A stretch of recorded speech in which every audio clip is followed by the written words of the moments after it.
Sebab itu apa yang kita lakukan di samping misi kita untuk mempromosikan, kita mengadakan apa yang dikatakan sijil pengiktirafan yang boleh diterima ataupun pada taraf dunia. Misal kata kalau untuk kelapa sawit kita ada MSPO yang belum diterima oleh peringkat EU, walaupun ianya standing dengan RSPO yang digunakan pakai oleh pihak industri.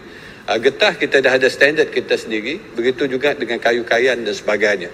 Sebab itu perundingan dengan EU ialah untuk mereka menerima pakai sijil yang dibangunkan di Malaysia ini sebab ianya memenuhi kriteria yang diperlukan oleh keperluan peringkat dunia sekalipun, termasuklah Eropah. Tapi kita kena sedar bahawa dalam konteks dunia sekarang ini ialah persaingan. Di EU mereka meletakkan seolah-olah apa yang diperkenalkan ini sebagai untuk memenuhi keperluan alam sekitar. Tapi pada masa sama kita sedar bahawa ada pelobi-pelobi iaitu competitors yang melihat bahawa mereka tidak mampu untuk bersaing dengan kelapa sawit sebab kelapa sawit adalah minyak yang paling produktif, sihat dan lebih mesra juga sebenarnya.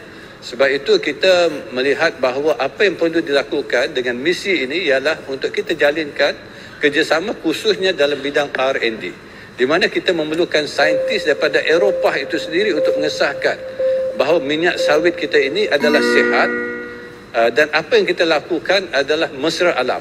Walaupun kalau berbuat perbandingan dengan apa yang dihasilkan oleh rapeseed, soya bean dan sebagainya, kita tidak memerlukan tanah yang luas. Bila kita tanam kelapa sawit, ianya berkekalan selama 25 tahun. Tapi hasilannya lebih banyak. Manakala yang lain-lain terpaksa dituai tiap-tiap tahun, ditanam, dituai dan sebagainya. Sebab itu kos lebih besar.